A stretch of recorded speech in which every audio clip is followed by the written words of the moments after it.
संख्या पद्धति लिखना है आज आपको, ठीक है। 2 दिन अपन ने इसके बारे में डिस्कस कर लिया, अब लिखना है। जो मैं बोलूँ वो फटाफट लिखना ताकि टॉपिक को आगे बढ़ाएं। क्या कहना चाह रहे हो? हाँ, धीरे बोलेंगे, ठीक है। नंबर सिस्टम लिखो। किसी भी संख्या का निर्माण, किसी भी संख्या का निर्माण, किसी भी संख्या का निर्माण अधिकतम 10 अंकों द्वारा किया जा सकता है। किसी भी संख्या का निर्माण अधिकतम 10 अंकों द्वारा किया जा सकता है। Any number will be formed by maximum 10 digits. Any number will be formed by maximum 10 digits. किसी भी संख्या का निर्माण अधिकतम 10 अंकों द्वारा किया जा सकता है। अधिकतम 10 अंकों द्वारा किया जा सकता है। ये जो 10 अंक हैं, 10 डिजिट हैं, इन्हें लिख लो आप।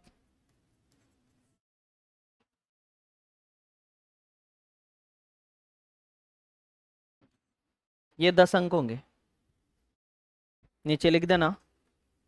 अधिकतम 10 अंकों द्वारा किया जा सकता है, ये 10 अंक लिखने हैं आपको।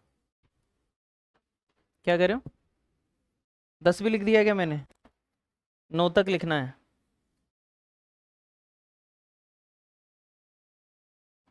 9 तक लिखना है केवल। 10 तो एक संख्या हो गई ना, 0 से लेकर 9 तक, 1 से 9 तक 9 और एक 0 और मिला देंगे तो टोटल कितने अंक हो गए? 10। मैथ में 10 अंक है, ठीक है। इन्हीं से बनाएंगे। इसके बाद में हमने क्या किया था, हर अंक के 2 मान निकाले थे। हर अंक के कितने मान? 2 मान।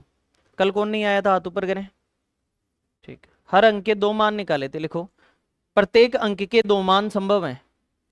प्रत्येक अंक के 2 मान संभव हैं। प्रत्येक अंक के 2 मान संभव हैं। Each digit have 2 values possible. प्रत्येक अंक के 2 मान संभव हैं। Each digit have 2 values possible. प्रत्येक अंक के 2 मान संभव हैं। याद है क्या मैंने 2 मान बताए थे? वो कौन कौन से? एक मान तो कौन सा होगा? अंकीय मान। इसका दूसरा नाम भी मैंने लिखवाया था, कौन सा? जातीय मान। इसको हम इंग्लिश में बोलेंगे फेस वैल्यू। कैसी वैल्यू होगी? Face value. और दूसरा मान होगा अपना स्थानीय मान। कैसा मान होगा? स्थानीय मान। इसे इंग्लिश में बोलेंगे प्लेस वैल्यू। बोलो क्लियर, ठीक है।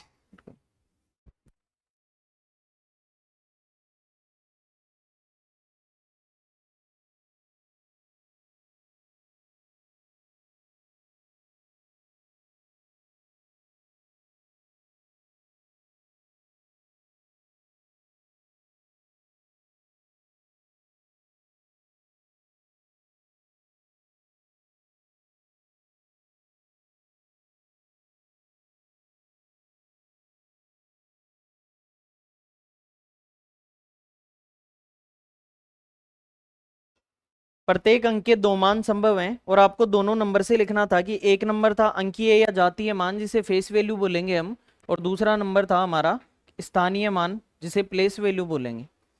अब हम इसकी परिभाषा पहले देखेंगे कि ये कौन सा होता है। जो फेस देखकर अपन बता पाए वो कौन सा था? Face value. जैसे 1 है, 2 है, 3 है, 5 है, ये सारी फेस वैल्यूज थी। क्लियर है?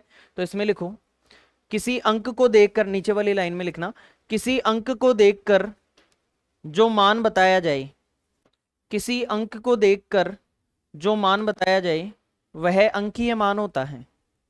किसी अंक को देखकर जो मान बताया जाए वह अंकीय मान होता है।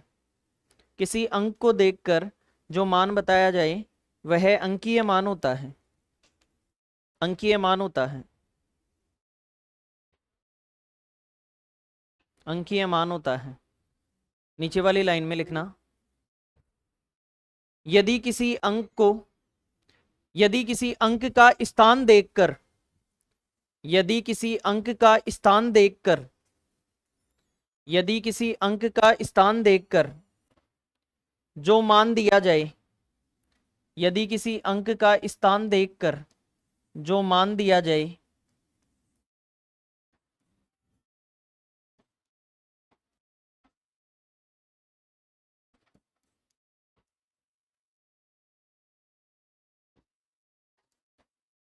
ये कोष्टक में लिखना है। यदि किसी अंक का स्थान देखकर, तो स्थान कौन सा, इकाई, दहाई, सैकड़ा, हजार, ये वाला स्थान देखा जाए, तो इनको देखकर जो वैल्यू दी जाए, जो मान दिया जाए, वह स्थानीय मान कहलाता है।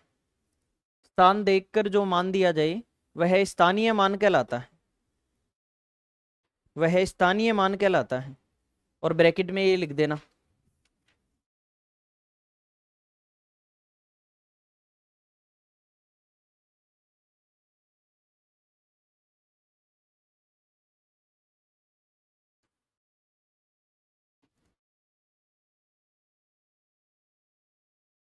स्थान देखकर जो मान दिया जाए वही स्थानीय मान कहलाता है। ये चर्चा हम कर चुके हैं। ऐसा कोई तो नहीं है ना जो मेरी क्लास ली नहीं हो फर्स्ट ग्रेड में और आज पहली बार बैठा हो, है क्या ऐसा कोई? ली है ना आपने 2 दिन में क्लास, एक दिन तो ली होगी, ठीक है। अब देखो, इससे आगे बात करते हैं। अब कुछ एग्जाम्पल, जैसे एक एग्जाम्पल है मेरे पास, मान लो ये लिख दिया। अब मुझे इस अंक के लिए, इस संख्या के लिए हर अंक का अंकीय मान भी बताना है और स्थानीय मान भी बताना है, दोनों वैल्यूज मुझे बतानी है। तो तुरंत मैं इधर लिखूंगा फेस वैल्यू अंकीय मान, ये अंकीय मान हुआ हमारा। बताओ, इधर अंकीय मान 1 का 1 ही होता है, 7 का 7 ही होगा, 2 का 2 ही होगा और 9 का 9 ही होगा। ये सारी इसकी फेस वैल्यू हो गई, जातीय मान भी कह सकता है इसे। लेकिन अगर मुझे इन्हीं अंकों के क्या बताना हो, स्थानीय मान बताने हो, प्लेस वैल्यू बताने हो, तो मैं क्या करूंगा, इकाई, दहाई, सैकड़ा, हजार, 1 का स्थानीय मान क्या होगा, 1000। और मैंने ये भी कहा था आपसे कि इधर वाले सबको 0 लिख देना है जिसकी बात करें हो। 7 का स्थानीय मान क्या होगा, 700। 2 का स्थानीय मान है और 9 का स्थानीय मान है। ये एग्जाम्पल नोट करना है, ऐसे का ऐसे आपको, ठीक है।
अब कुछ क्वेश्चन है जो मैं आपको क्वेश्चन दूंगा, आप मुझे आंसर बताओगे, ठीक है।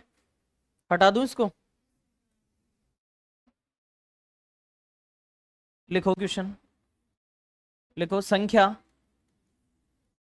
संख्या 1547 में, संख्या 1547 में प्रत्येक अंक का, संख्या 1547 में प्रत्येक अंक का अंकीय तथा स्थानीय मान ज्ञात करो। संख्या 1547 में प्रत्येक अंक का अंकीय तथा स्थानीय मान ज्ञात करो। Find face value and place value of each digit in number 1547। प्रत्येक अंक का अंकीय और स्थानीय मान ज्ञात करो।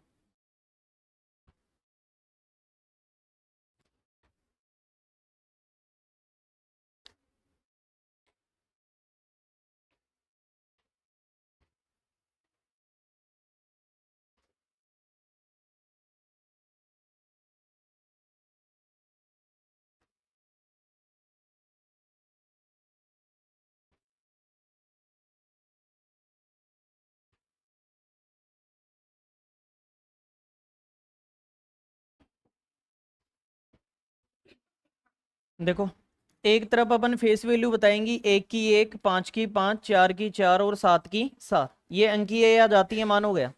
दूसरी तरफ अपन स्थान के आधार पर देखेंगे, 1 का मान कितना, 1000, 5 का मान, इधर वालों को 0 कर देंगे, 4 का मान और 7 का मान, यही हमारा आंसर होगा। कर लिया होगा सबने। नेक्स्ट क्वेश्चन लिखो, संख्या 12,345 में, संख्या 12,345 में 3 तथा 4 के स्थानीय मानों में अंतर बताओ। 3 तथा 4 के स्थानीय मानों में अंतर बताओ। 3 तथा 4 के स्थानीय मानों में अंतर बताओ।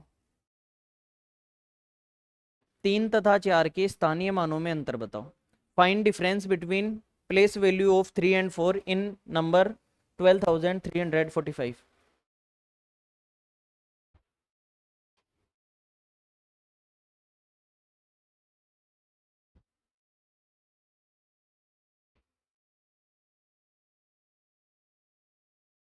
देखो 3 का स्थानीय मान क्या होगा, 4 का अंतर कितना, यही हमारा आंसर।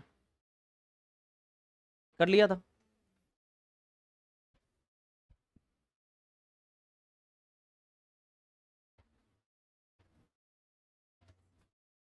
संख्या 917 में, संख्या 917 में 9 के स्थानीय तथा अंकीय मान का अंतर बताओ। संख्या 917 में 9 के स्थानीय तथा अंकीय मान में अंतर बताओ। Find difference between face value and place value of 9 in number 917।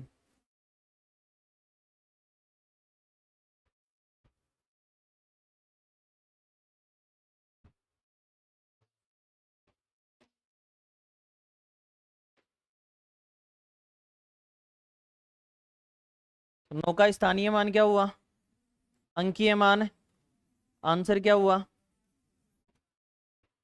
ठीक है।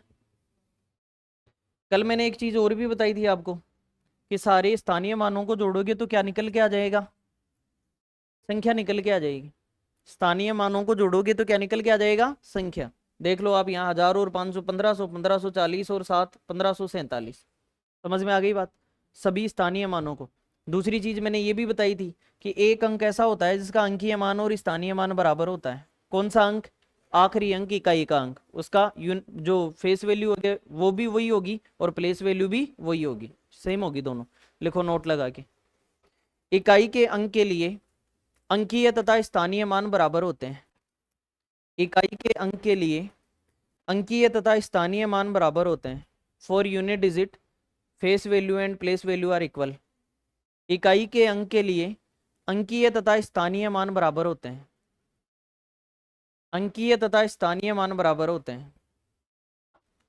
For unit digit face value and place value are equal. अंकीय तथा स्थानीय मान बराबर होते हैं। नीचे वाली लाइन में लिखना, किसी संख्या के सभी अंकों के स्थानीय मानों को जोड़ने पर, किसी संख्या के सभी अंकों के स्थानीय मानों को जोड़ने पर, सभी अंकों के स्थानीय मानों को जोड़ने पर, स्थानीय मानों को जोड़ने पर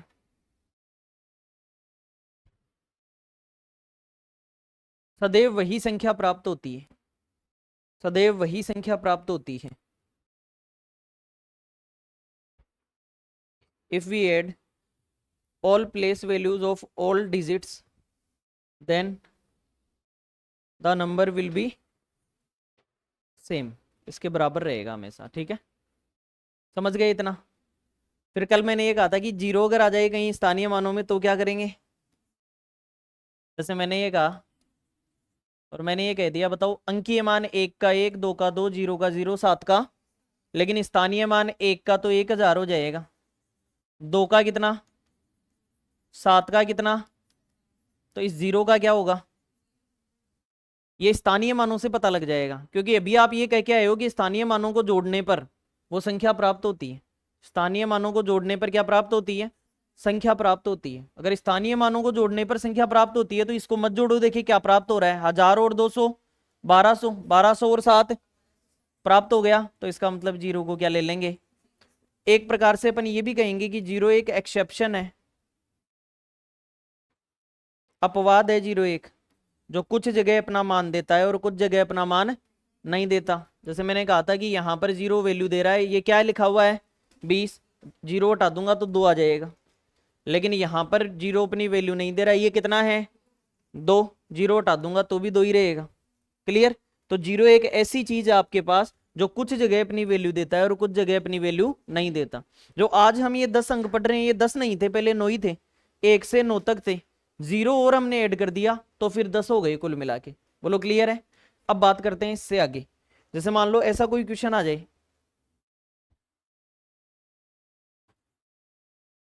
और आपसे ये कह दिया जाए कि 4 का स्थानीय मान बताओ। अब आप तो खुश हो रहे थे कि हमें तो आने लग गए, अंकीय मान भी आने लग गए, स्थानीय मान भी आने लग गए, लेकिन पल भर में आपकी खुशी छीन ली गई। 4 का स्थानीय मान बताओ। 4, ये कह रहे हैं 4 का स्थानीय मान 4 होगा। चलो 4 मान लिया। 3 का स्थानीय मान बताओ। है, बताओ 3 का स्थानीय मान। 4 का क्या होगा, 4/10 बता रहे हैं। 3 का क्या होगा। देखो, पॉइंट के बाद में हमें इस बात का जरूर ध्यान रखना पड़ेगा कि हमारी जो ये जो कथा चल रही है, ये पॉइंट के उधर वाली तरफ पूरी पूरी संख्या में चलती है हमेशा। पूरी पूरी संख्या का मतलब एक की वैल्यू, पॉइंट के उधर कितने अंक हैं 2, तो इकाई, दहाई और सैकड़ा यहां से चालू करना है। बोलो क्लियर। इसमें इकाई यहां से चालू नहीं होगी, पॉइंट के आगे से चालू होगी जहां से पॉइंट लगा हुआ है।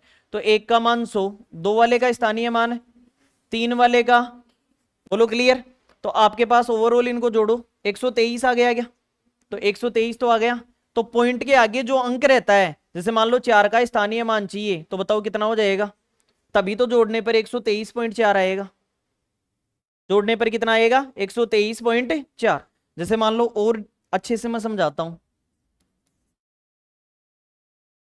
ये दे रखा है आपको, इस बार 2 अंक दे दिए, फिर तो आप अगर ऐसे लिखते रहे, मान लो इसको 6 लिख दिया, इसको 50 लिख दिया, तो बहुत बड़ी संख्या आ जाएगी फिर तो ये। हमारे पास स्थानीय मानों के हिसाब से इकाई, दहाई, सैकड़ा और हजार, एक वाले की वैल्यू कितनी होगी, 2 वाले की, 3 वाले की और 4 वाले की।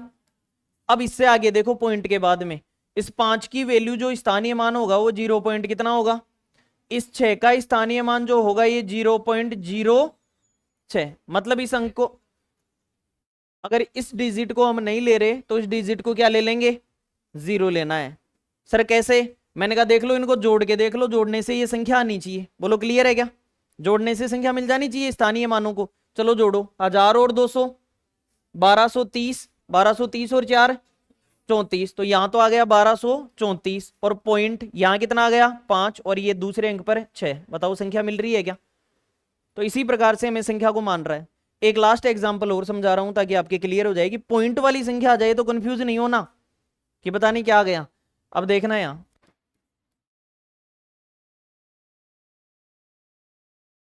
ये दे रखा है आपको, इस संख्याओं में आपको स्थानीय मान बताने हैं।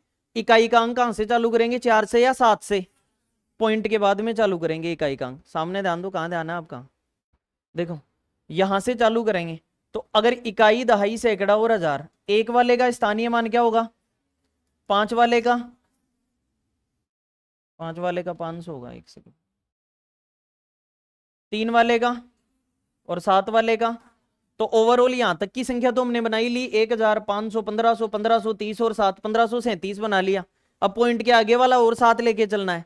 तो पॉइंट के आगे वाला 9 का स्थानीय मान जो होगा ये 0.9 होगा। जो दूसरे अंक पर है 8 का स्थानीय मान, ये 0.08 होगा, इसको 0 लिखना पड़ेगा आपको।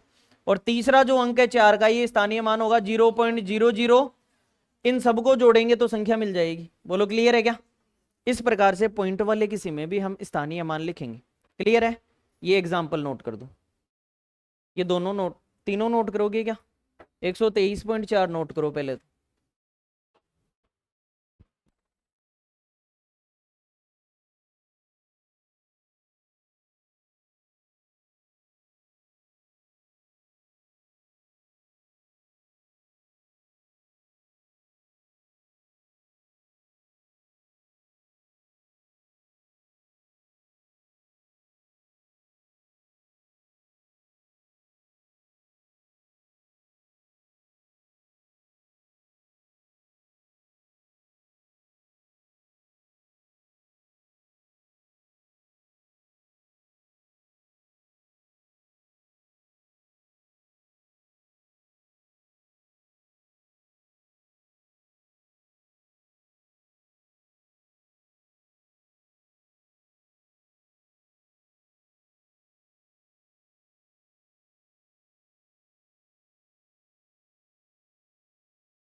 कर दिया नोट।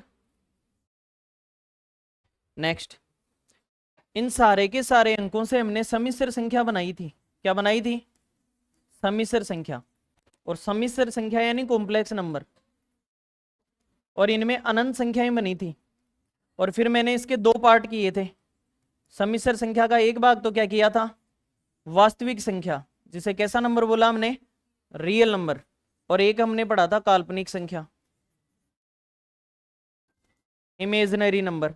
काल्पनिक आपके सिलेबस में नहीं है, वास्तविक हम पढ़ेंगे आगे। काल्पनिक सिलेबस में नहीं है, वास्तविक पढ़ेंगे। 2 दिन की क्लासों में मैंने डिटेल में इसी को बताया था। केवल अभी मैं इसको डिटेल में समझाऊंगा नहीं, केवल लिखूंगा ताकि आपके नोट्स उतर जाएं, फिर आगे पढ़ाई करेंगे। अब देखो, वास्तविक के फिर मैंने दो भाग किए थे। एक भाग तो क्या कहलाया था? पूर्णांक, जिसे हमने इंटीजर बोला था। और एक पॉइंट वाली संख्या, जिसे मैंने क्या कहा था? दशमलव, जिसे हम डेसिमल बोलेंगे।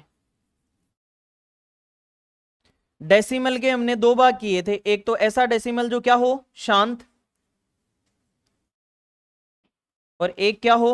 अशांत। जो अशांत है ये पुनरावर्त है, पुनरावृत्ति कर रहा है। और जो शांत है ये अपुनरावर्त है।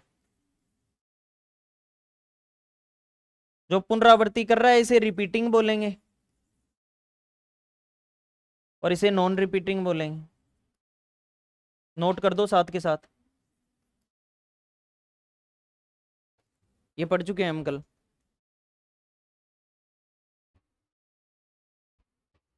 काल्पनिक के अंदर मैंने ये बताया था कि अंडर रूट में अगर माइनस आ जाए किसी संख्या के अंदर, जैसे अंडर रूट -2, एग्जाम्पल है ये इसके, अंडर रूट में -7, इस प्रकार से कोई संख्या आ जाए तो वो काल्पनिक होती है। इसे a प्लस आयोटा बी से दर्शाते हैं। ये आई है, ये IOT, ये आयोटा है। आयोटा स्क्वायर बराबर -1 होता है, और आयोटा की पावर 4 हो जाए तो +1। या आउट ऑफ सिलेबस पढ़ लो थोड़ा सा।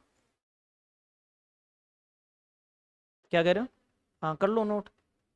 किसी भी चीज़ को हम समय देते हैं ना तो वो हमें आने लगती है, इसलिए नोट कर दो।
इसमें कोई भी पॉइंट वाली संख्या नहीं होगी, क्योंकि डेसिमल को मैंने अलग कर दिया। बोलो क्लियर?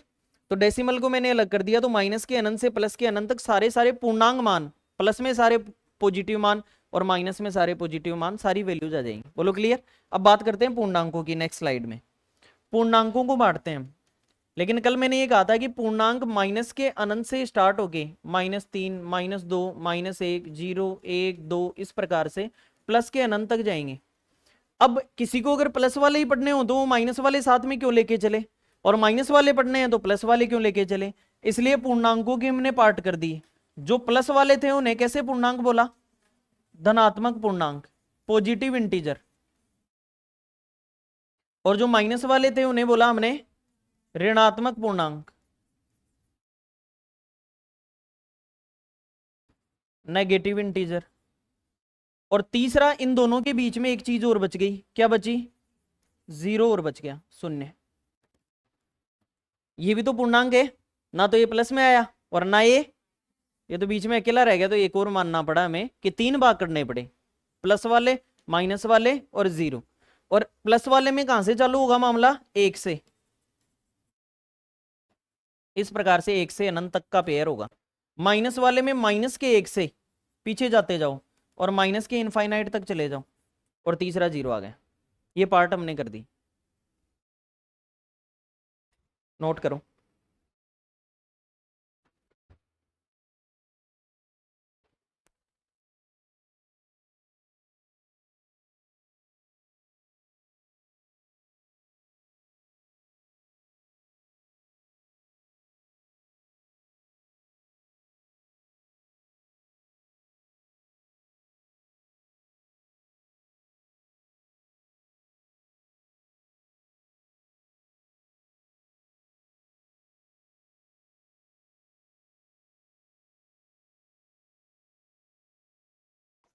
हाँ यही लगेगी आपकी क्लास रेगुलर।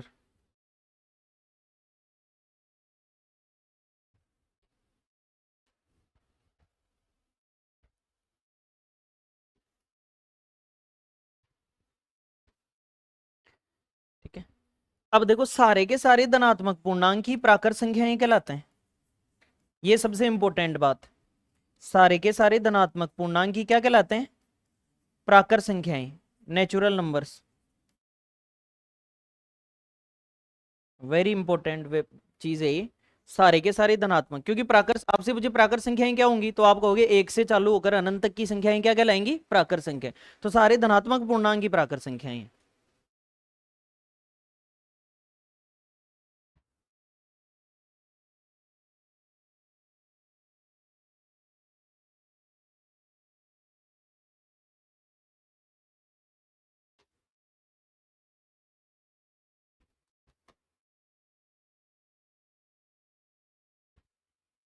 अब देखो, प्राकृत संख्याएं कहां से शुरू हुई, 1 से शुरू होकर अनंत तक की संख्याएं प्राकृत संख्याएं। काफी समय तक हम यही पढ़ते रहे, लेकिन उसके बाद में जरूरत पड़ी कि 10 कैसे बनाए, और 10 के लिए क्या चाहिए, जीरो। क्या चाहिए, जीरो। जीरो की कमी खल रही थी हमें इस कॉन्सेप्ट के अंदर। तो मैंने कहा एक ऐसी चीज और बनाते हैं जिससे जीरो भी शामिल हो जाए। 1 से चालू होकर अनंत तक के को तो मैंने क्या बोल दिया, प्राकृत संख्या या धनात्मक पूर्णांक। लेकिन मुझे जीरो की कमी खल रही थी, तो मैंने एक ऐसा सेट और बना लिया जो 1 से शुरू नहीं होता। कहां से शुरू होता है, जीरो से। और इस सेट को मैंने बोला पूर्ण संख्याओं का समुच्चय। पूर्ण हो गई ये अपने आप में जीरो आते ही, तो पूर्ण संख्याओं का समुच्चय। पूर्ण संख्या नहीं है, परफेक्ट नंबर अलग चीज है, कल बताया था मैंने। ये पूर्ण संख्याओं का समुच्चय है।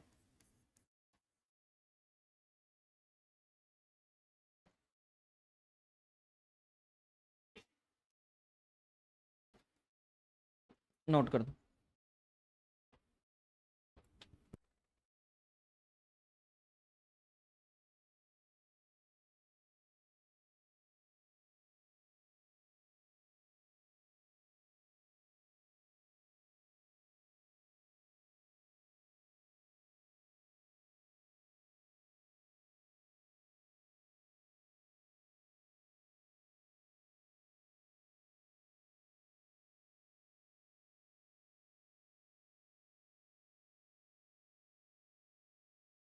उसके बाद में अभी हमने धनात्मक पूर्णांक लिखा, पूर्णांकों के 3 भाग किए, उनमें पॉजिटिव इंटीजर लिखा, धनात्मक पूर्णांक। अब हमें आगे धनात्मक पूर्णांक पढ़ना है। मैंने कहा था डेली लाइफ में हमारे सबसे ज्यादा यूज में आने वाले कौन से पूर्णांक है? धनात्मक पूर्णांक। कोई भी चीज है, जैसे एक बोतल है, एक मार्कर है, एक बोर्ड है, एक टीचर है, 50 स्टूडेंट है, एक कैमरा है, 2 गेट है, 4 पंखे हैं, 3 एसी हैं, जो भी चीजें हैं ये सारी क्या होती हैं? पॉजिटिव, धनात्मक है। तो जहां हमें यूज जरूरत पड़ेगी वहां हम आगे बढ़ेंगे। तो हम धनात्मक पूर्णांकों में चलते हैं, इनको पढ़ते हैं, ये क्या कह रहे हैं। और ये कहां से शुरू होंगे? 1 से शुरू होंगे और अनंत तक जाएंगे। और कल मैंने इसके 3 पार्ट किए थे। एक तो ऐसी संख्या जो क्या हो? भाज्य हो। और इसका दूसरा नाम क्या लिखा था मैंने? संयुक्त संख्या। दूसरी क्या हो? अभाज्य संख्या। इसका दूसरा नाम क्या था? रूढ़ संख्या। और तीसरा एक नंबर अलग से रखना पड़ता है, जैसे पूर्णांकों में धनात्मक, ऋणात्मक और 0 रखना पड़ा था, ऐसे इसमें भाज्य, अभाज्य और क्या रखना पड़ा? 1। भाज्य को बोलते हैं कंपोजिट नंबर और अभाज्य को बोलते हैं प्राइम नंबर।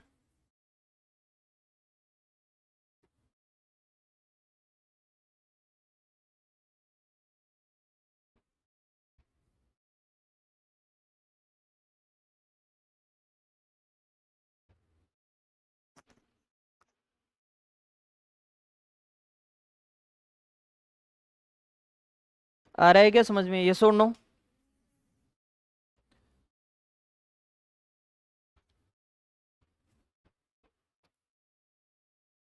अभाज्य संख्या कल आपने डेफिनेशन बताई थी मेरे को। अभाज्य संख्या क्या होती है? जिसमें केवल 2 चीजों का भाग जाए, खुद का और एक का, खुद का और एक का, इन 2 चीजों का ही भाग जाए। और भाग जाने वाली चीज भाजक होती है, भाग जाने वाली चीज भाजक। तो केवल 2 भाजक हो। केवल कितने भाजक हो? 2 भाजक हो। ओनली 2 फैक्टर्स, केवल 2 भाजक हो, वो अभाज्य संख्या होगी। एग्जाम्पल ले लेते हैं। 2 में किस किस का भाग जाता है? 1 का और 2 का। 3 में 1 का और 3 का। 4 नहीं आएगा यहाँ पे, 5 आ जाएगा। 5 में 1 का और 5 का। कोई बड़ी संख्या ले लो, 71। 71 में 1 का और 71 का। केवल 2 ही भाजक हैं। अगर 2 ही भाजक है तो ये सारी संख्याएं यहाँ भाज्य हैं। खुद का और एक का ही भाग जाता है। अगर मैं ये कह दूं कि इसका चला गया, इसका मतलब वो अभाज्य नहीं है, फिर क्या हो गई? भाज्य हो गई। और भाज्य हो गई इसका मतलब भाजक 2 से ज्यादा होंगे। इससे हमें परिभाषा भी मिल गई। अभाज्य वो होगी जिसके केवल कितने भाजक हो? खुद और एक। अगर और किसी का भाग चला गया तो संख्या क्या हो जाएगी? और भाग चला गया तो भाजक बढ़ गए। तो यहां अपन ये लिखेंगे कि 2 से अधिक भाजक हो, 2 से अधिक भाजक हो। ये इसकी परिभाषा हो गई।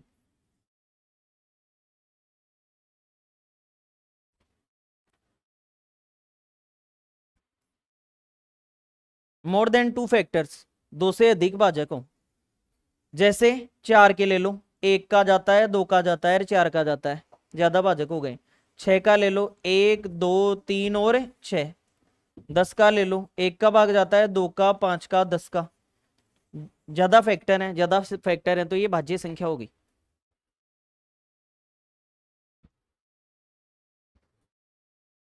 कोई डाउट है तो पूछ लेना। तो केवल 2 भाजक हो वो क्या होगी? 2 से ज्यादा भाजक हो तो 1 में केवल 1 का ही भाग जाता है। 1 में केवल किसका भाग जाता है? तो इसका एक ही भाजक है। कितना भाजक है?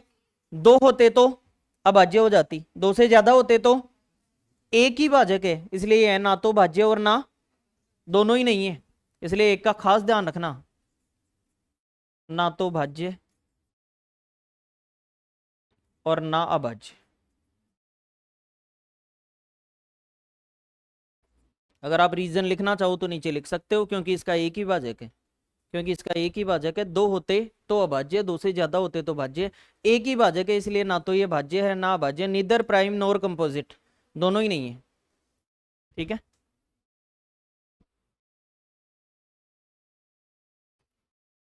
अब अभाज्य जब पढ़ेंगे तब जानेंगे कि सबसे छोटी अभाज्य कौन सी है। अगर आप लिखना चाहो तो लिख सकते हो, सबसे छोटी अभाज्य संख्या कौन सी है, और एकमात्र समअभाज्य संख्या भी कौन सी है। ये क्वेश्चन बहुत बार एग्जाम में पूछे गए हैं। तो अगर आप साइड में लिखना चाहो तो आप लिख देना सबसे छोटी अभाज्य संख्या तथा एकमात्र समभाज्य संख्या 2 है। Smallest prime number and only even prime number वो 2 है।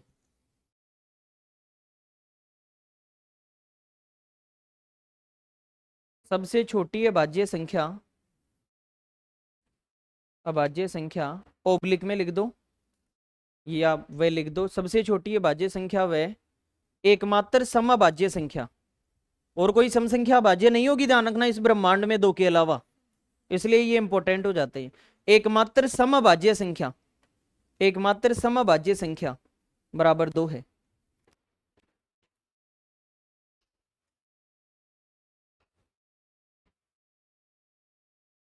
तो चालू कहां से होती है ये? धनात्मक पूर्णांकों से। और धनात्मक पूर्णांक कहां से चालू होते हैं? तो सबसे पहले मैं एक को देखूंगा, तो एक तो ना तो भाज्य और ना भाज्य, ना तो भाज्य और ना, फिर किससे चालू करूंगा? 2 क्या है? अभाज्य। फिर किससे? 3 से, 3 भी क्या है? तो सबसे छोटी भाज्य संख्या कौन सी आ गई? लिख देना, ये रीट में सवाल भी आया था 2014 में, सबसे छोटी संयुक्त संख्या बताओ। 4। सबसे छोटी अभाज्य या संयुक्त संख्या 4। सबसे छोटी अभाज्य या संयुक्त संख्या बराबर 4। भाज्य या संयुक्त संख्या, ठीक है, भाज्य लिखना। सबसे छोटी भाज्य या संयुक्त संख्या बराबर 4।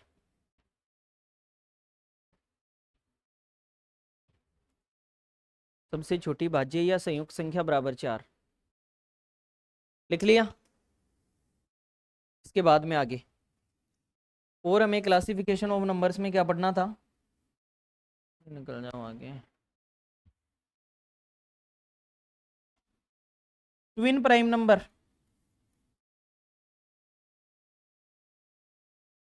जुड़वा भाज्य संख्या।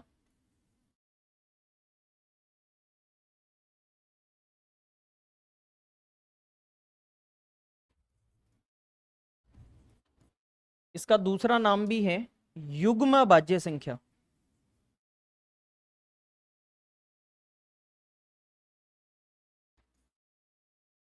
युग्म भाज्य संख्या कल बताई थी मैंने डेफिनेशन। परिभाषा क्या होगी इसकी, कौन सी होंगी? कल पढ़ाया भी था, याद है क्या?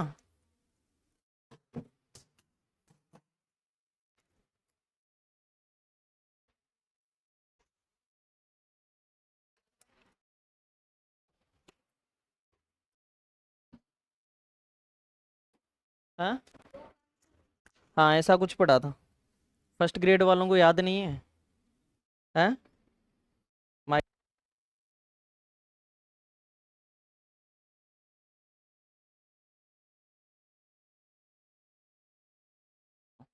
सबसे छोटी है भाज्य संख्या जो, ये युग्म भाज्य संख्या या जुड़वा भाज्य संख्या, वो संख्याएं जिनमें 2 का अंतर हो। किसका अंतर हो? 2 का। और अभाज्य भी होनी चाहिए, अभाज्य भी होनी चाहिए। जैसे 3 और 5, बताओ दोनों में अंतर कितने का? 2 का। 5 और 7 कितने का अंतर है? 2 का। 11 और 13, 17 और 19, 41 और 43, ऐसे ही 71 और 73, बहुत सारी होती है एग्जाम्पल, लिख देना। ऐसी अभाज्य संख्याएं जिनमें 2 का अंतर हो। अभाज्य संख्याओं का ऐसा युग्म, अभाज्य संख्याओं का ऐसा युग्म जिनमें 2 का अंतर हो। अभाज्य संख्याओं का ऐसा युग्म जिनमें 2 का अंतर हो, युग्म अभाज्य संख्या या जुड़वा अभाज्य संख्या कहलाती है।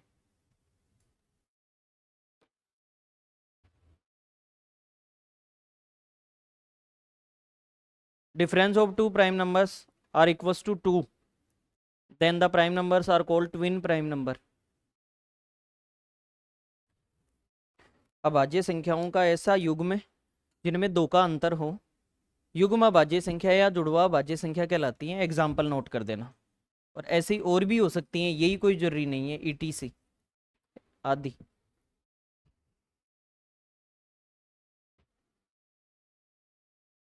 ठीक है।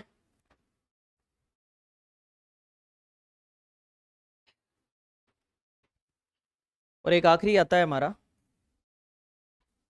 पूर्ण संख्या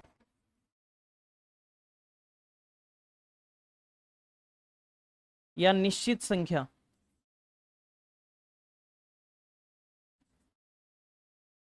जिसे इंग्लिश में कहते हैं परफेक्ट नंबर।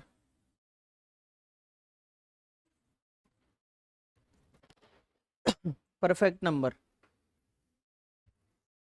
अभी जो था वो पूर्ण संख्याओं का समुच्चय था, जिसमें जीरो से लेकर उठाया था अपन ने पूरा सेट, जीरो से प्लस के अनंत तक। लेकिन अगर हम पूर्ण संख्या की बात करें, परफेक्ट नंबर की बात करें, तो कल मैंने कहा था कि किसी भी संख्या के भाजकों में, भाजकों का मतलब जैसे 4 है तो किस किस का भाग जाता है, 1 का, 2 का और 4 का। ये भाजक हो गए, इसके फैक्टर हो गए।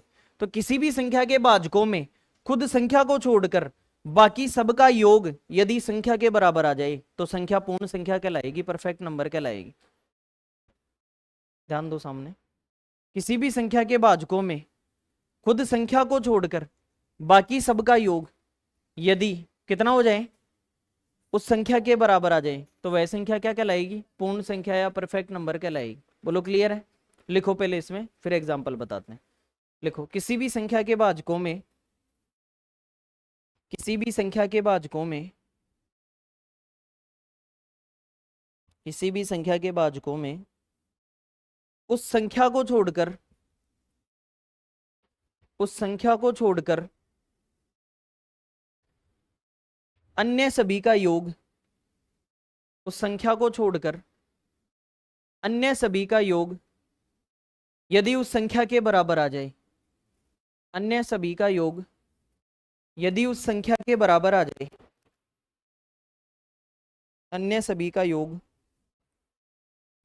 यदि उस संख्या के बराबर आ जाए तो संख्या पूर्ण संख्या कहलाएगी, तो संख्या पूर्ण संख्या कहलाएगी, तो संख्या पूर्ण संख्या कहलाएगी, संख्या पूर्ण संख्या कहलाएगी। जैसे ये 2 और 1 3 हो रहा है, तो ये है क्या परफेक्ट नंबर? नहीं है। 5 ले लो, 1 और 5 का भाग जा रहा है, तो ये भी नहीं है परफेक्ट नंबर। बोलो क्लियर? बराबर आना चाहिए सबको जोड़ के। 6 ले लो, 1 2 3 और 6, इनका भाग जाता है सबका, ये भाजक हो गए। खुद को छोड़ दो, बाकी को जोड़ो, 3 2 5 और 1, ये सबसे छोटा और पहला परफेक्ट नंबर है, 6 के बराबर 6 आ गया। उसके अलावा और कोई संख्या ले लो, जैसे 10 ले लो, तो 1 का भाग, 2 का, 5 का और 10 का, 10 को छोड़ दो, तो 5 2 7 और 1 8, ये है क्या परफेक्ट नंबर? नहीं है। तो दूसरा परफेक्ट नंबर 28 होता है। 1 का जाता है, 2 का, 4 का, 7 का, 14 का और 28 का। 28 को छोड़ दो और बाकी सबका योग करो, 14 और 7 21 और 4 25, 2 27 और 1 28, ये भी परफेक्ट नंबर है। एग्जाम्पल नोट कर दो, किसी भी संख्या के भाजकों में खुद संख्या को छोड़कर अन्य सभी का योग यदि उस संख्या के बराबर आ जाए, then the number is called perfect number.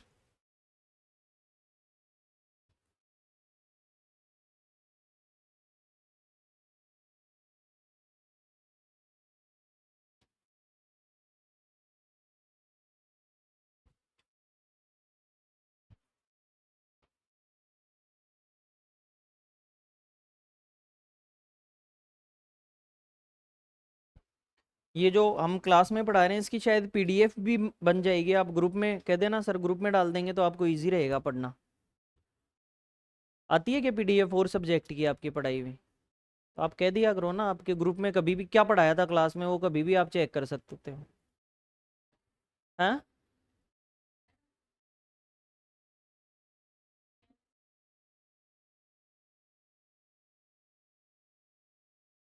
ये परफेक्ट नंबर, यहाँ पे हमारी ये सारी क्लासिफिकेशन ऑफ नंबर्स वाली कहानी है, ये कंप्लीट होती है कि कौन सी संख्या क्या क्या होगी। किसी भी संख्या के बारे में आप बहुत कुछ बता सकते हो, कोई भी नंबर है उसके बारे में बहुत कुछ बता सकते हो। जैसे मान लो मैंने एक संख्या लिखी, बताओ क्या लिखा, 5, ये अंक है एक। तो आप आपसे कोई ये पूछे कि 5 पर बोलो, क्या बोलना है, तो आप ये कहोगे ये मैथ के उन 10 अंकों में से एक अंक है। बोलो क्लियर? उन 10 अंकों में से एक अंक है, और ये सम्मिश्र संख्या का भाग है। किसका भाग है? जब इससे कोई संख्या बनाओगे तो ये अपना अंकीय मान भी देगा और स्थानीय मान भी देगा। बोलो क्लियर? और इकाई के अंक पर रख दोगे तो इसका अंकीय मान और स्थानीय मान क्या हो जाएगा? बराबर हो जाएगा। फिर आप कहोगे ये सम्मिश्र संख्याओं का भाग है, और सम्मिश्र में भी वास्तविक है, काल्पनिक नहीं है। क्या है? काल्पनिक नहीं है, क्योंकि वास्तव में ये रिजल्ट बदल देगा, कहीं जोड़ोगे घटाओगे तो वास्तविक है ये। फिर आप कहोगे ये वास्तविक में भी दशमलव नहीं है, ये पूर्णांक है। क्या है? पूर्णांक में भी ये ऋणात्मक और जीरो नहीं है, ये धनात्मक है। क्या है, धनात्मक में ही भी ये प्राकृत संख्याओं का पार्ट है। धनात्मक को ही क्या बोलते हैं, प्राकृत संख्याएं, तो ये प्राकृत संख्याओं का भी पार्ट है। और जब हम देखेंगे तो ये पूर्ण संख्याओं के समुच्चय में भी लिखा हुआ मिलेगा। जीरो से थी ना पूर्ण संख्याओं का समुच्चय, तो उसमें भी ये लिखा हुआ मिलेगा। और ये भाज्य अभाज्य में अभाज्य का हिस्सा है, किसका है, जिसको रूढ़ संख्या भी बोलते हैं, अभाज्य को क्या बोलते हैं, क्योंकि इसके दो भाजक होंगे, केवल एक और पांच का ही भाग जाएगा और किसी का भाग नहीं जाएगा। और उसके अलावा जब इसके साथ ट्विन प्राइम नंबर बनाएंगे तो ये ऐसा नंबर है कि इसके पहले वाला तीन के साथ भी ये तीन और पांच ट्विन प्राइम नंबर बनाता है, और पांच और सात सात के साथ भी ट्विन प्राइम नंबर बनाता है। बोलो क्लियर। उसके बाद में आप ये कहोगे कि ये परफेक्ट नंबर के बारे में बात की जाए तो ये परफेक्ट नंबर नहीं है। क्यों, क्योंकि इसके भाजकों में खुद को छोड़कर बाकी का योग इसके बराबर नहीं आता। क्लियर है क्या। इतनी नॉलेज आप हर अंक के बारे में रखते हो, हर कुछ बता सकते हो। कंपटीशन में अगर यहां से सवाल आएगा सब बता पाओगे। अब इससे आगे की बात करते हैं, आगे की चर्चा। अब जो हमें बात करनी है वो करनी है अभाज्य संख्या की, अभाज्य संख्या। और हाल ही में हमने अभाज्य संख्या थोड़ा सा पढ़ा भी है, प्राइम नंबर। क्या परिभाषा पढ़ी हमने, बोलो, क्या परिभाषा पढ़ी, जिसके केवल दो भाजक हो, जिसके केवल कितने भाजक हो, ओनली टू फैक्टर्स, दो भाजक हो, वो अभाज्य होगी। तो मैं आपसे यहां लिख रहा हूं कि 1 से 25 तक की सभी अभाज्य संख्याएं लिख के बताओ कितनी है। 1 से 25 तक की सभी अभाज्य संख्याएं अपनी कॉपी में लिखो। और अभाज्य वो होगी जिसमें और किसी का भाग नहीं जाएगा, खुद का और एक का ही। अगर मैंने कह दिया ना किसी की कॉपी में देख के कि उसका भाग जा रहा है, इसका मतलब वो भाज्य हो गई। बोलो क्लियर। तो अभाज्य वो जिसमें एक का और खुद का भाग जाए। 1 से 25 तक की सभी अभाज्य संख्याएं निकाल के बताओ, और कितनी है गिन के बताओ।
एक से 50 तक बताओ।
से 100 तक कितनी भाज्य संख्याएं होती हैं? 1 से 25 तक 9 भाज्य संख्याएं होती हैं, 1 से 50 तक 15 होती हैं, और 1 से 100 तक कितनी होती हैं? माइंड को थोड़ा दौड़ाओ, सम संख्या नहीं होगी, ध्यान रखना।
बड़ा जल्दी 91 लिखा।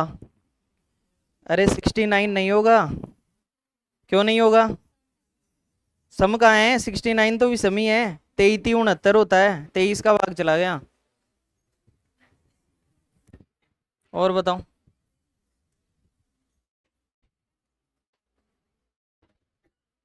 लिखा क्या आपने? चेक करवाओ मुझे, दिखाओ क्या क्या लिखा। आप गलती तो होगा, दिखाओ, आप दिखाओ अपना क्या आया, क्या क्या लिखा है। 50 19 30 57। हाँ फिर। हाँ 7 का सीधा 11 7 77। भाग नहीं पता लग रहा है क्या आपको? ये आपका फर्स्ट डे, आप टेंशन मत करो, धीरे धीरे बात करेंगे आपसे। 50 के बाद में बताओ पहली संख्या क्या होगी? ये तो आप लिख ही लेना साथ में, 53। 53 के बाद फिर ये देखो, ये रही ट्विन प्राइम नंबर, मिल गया ना यहाँ पे, जुड़वा भाज्य संख्या जिनमें 2 का अंतर है, ठीक है। 61 के बाद है, फिर फिर फिर 70, फिर 83, फिर 87 में 27 29 का भाग जा रहा है 3 बार, ठीक है।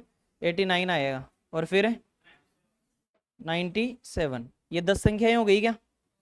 10 हो गई। तो टोटल 1 से 100 तक कितनी संख्याएं हो गई? 25 संख्या, याद रखना। फिर सुन लेना, 1 से 25 तक 9 संख्याएं, 1 से 50 तक 15 और 1 से 100 तक 25। इस बात को आज हम यहीं तक पढ़ते हैं, कल हम इससे आगे बढ़ाएंगे। ठीक है, आ जाओगे ना?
हमने पढ़ा पहले सबसे पहले भाषा, भाषा के बाद